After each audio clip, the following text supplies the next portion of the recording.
r/ProRevenge. Bully me into selling you my car? You pissed off the wrong mama bear. TL, you're at the bottom. Sorry in advance for how long it is and spelling issues. It's a good story though. So, about 8 years ago I'm selling a used car. Engine light was on, the AC needed recharging, and the fuel pump or something was out. So I go to my local, trusted, sales site. Ad goes up with a few pictures and the words. I work weird hours so I may not be able to accept a phone call. Please only text me. Yay to working swings and midnights, right? 'Twas actually college classes, but same thing for me. So a few days in, I get a pretty standard text, "Hi, I'm Matt. Is your car still for sale?" Matt isn't his real name, but you get the idea. So text back that it is. A few standard texts about price, why is the engine light on, who did you get the quote from, I listed an approximate price on the repairs as quoted from my trusted mechanic, and whatnot go back and forth. The next day I get a text from him saying, are you gonna take all your sh/t out of the car before you sell it to me or is that my job? Unwarranted hostility. Really? WTF man. He's not the only interested party, so I text him back, I'm not selling the car to you, so don't worry about it. I never said I would sell it to him, he never asked if he was the only interested party, and others were arranging test drives already. I didn't need him and as less than full price, partial commitment. And the sh/t he was complaining about is 3 textbooks and a bag I keep clothes in. 4 things. This guy didn't like to take no for an answer, and starts calling, and texting about how my car's paint is peeling, true, but the pics and description said so, and how dare I ask so much, $1,000, for a piece of sh/t car. I started replying for a time, telling him he wasn't going to get the car, that I had other interested buyers, so he didn't need to worry about it, etc. Then things got personal. This site gave you the option to link to Facebook so you could post at both places at the same time. So I had. I didn't have my privacy settings turned down as it was still early into Facebook's absolute reign, and I actually trusted them at the time. Silly me, I know. I hadn't anticipated that he would be able to find my info through the website's post, and find my name and the location, pictures of my kid, my mother-in-law's obit, etc. Surprise me, he did. He starts text me about how I should be ashamed of myself for saying no to him, a muscular dude, and me being a quite round female. He included a picture in one text, and he wasn't the muscular, built man he claimed to be. He looked like a beanpole with 2 ab muscles, so. WTF dude? He asked me if I even knew everything about cars or if I made the post while on my period so I didn't know what I was talking about. He texted that I should be lucky I was already married or else he would come to my house and show me how a real man handles a little b/tch. He got close but didn't have an address and the way my address pulls up on GPS, he never would find my apartment, thankfully. Small side info. Since I was in college at the time and needed a more flexible schedule, I worked as a school crossing guard. Every 2 weeks or so, we'd go in to sign our time cards in order to get paid. This crossing guard gig was a hire though my local PD. Not all crossing guard gigs are the same, but this one was. During one of these visits into the office, I was using my phone while I was waiting for my boss to get to me, my name being low in the alphabet. I hadn't yet blocked the dude as it hadn't been long since this started and I was hoping it would fizzle on its own.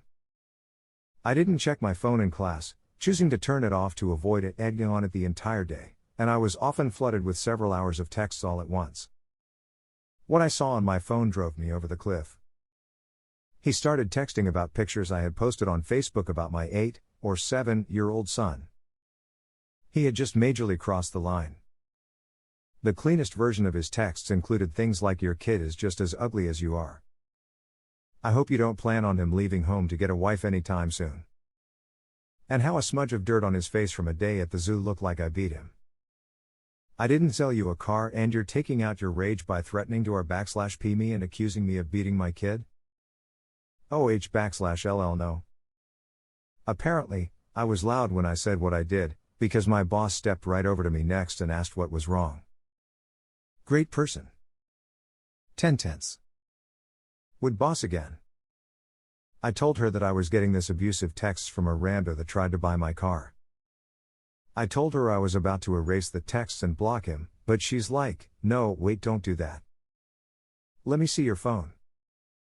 So happy I didn't delete them because this next part still makes my heart sore.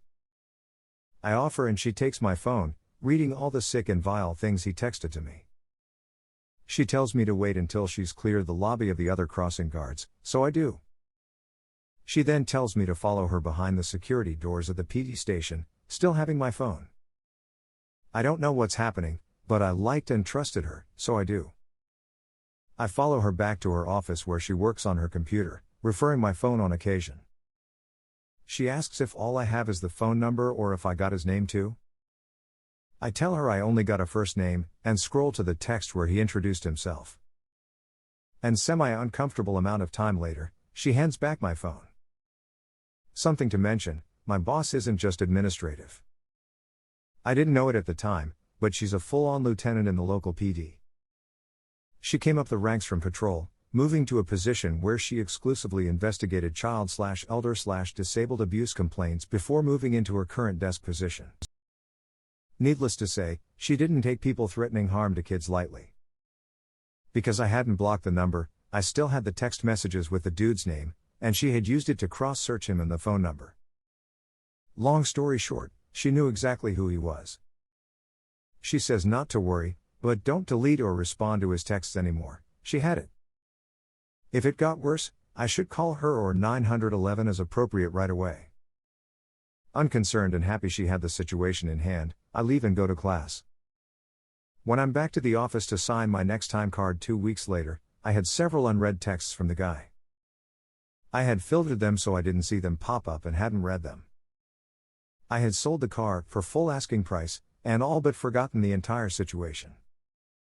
My boss tells me to wait for her again as she had something else for me to sign, and I again return to her office. She briefly explains what she had for me, what an actionable complaint that she needed me to sign for my issue 2 weeks ago. I remember everything all over again. She must see my face because she tells me not to worry and that she can tell me what's going on more after I actually sign the form. So I do. Dear Reddit, this is the best situation anyone could have asked for.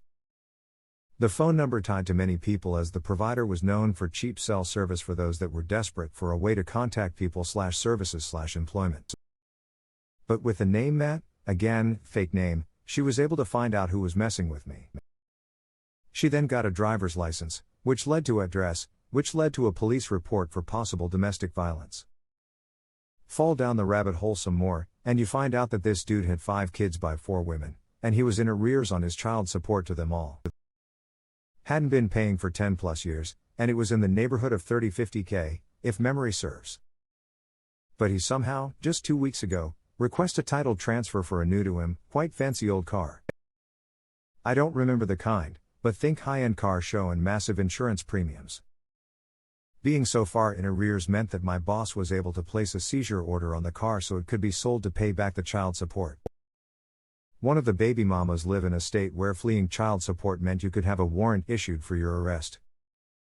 When she called the interested parties in that state to see if they wanted her to execute the arrest warrant, they said yes, with much haste.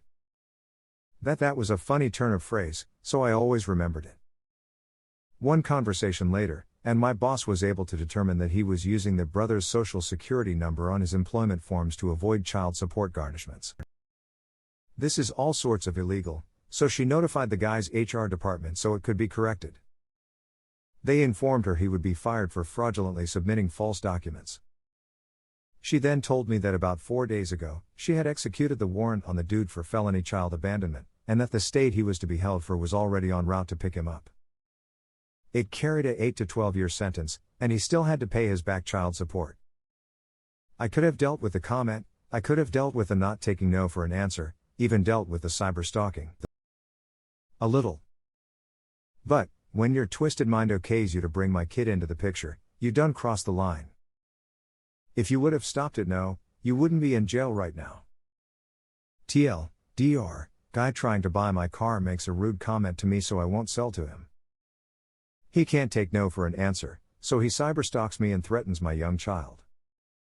Doesn't realize my boss is a lieutenant in the local PD, ends up getting a high-end car repoed for $50K-ish in back child support. He now has a felony record, and is currently sitting in jail. Edit. Holy Awards Batman. Thank you so much. My boss really was the best. I cried when I left that job. She retired a few years back and I sent her a huge cake. She remembered me and called to thank me. She was fantastic and never gave me a reason to doubt her support. Edit 2. Platinum and gold? First time getting either. Holy crap, thank you. A response to the post. The perfect outcome would have been for the boss to whisper in his ear next time someone doesn't want to sell you their car, don't be a little shit about it. Oh, peace response to this comment. Made my day. Snort laugh, thank you. A response to the post. Unintentional nuclear, this is incredible. I can't help but think karma is real when I see things like this. People who act like this eventually piss off the wrong person. A response to this comment. The funny thing is, by using the wrong social, he might have been committing tax fraud. Throw that on the pile when the IRS figures it out. Oh, peace response to this comment. OMG yes, didn't even think about that. That is 100% tax fraud too. A response to the post. This might qualify for nuclear revenge. What a scumbag.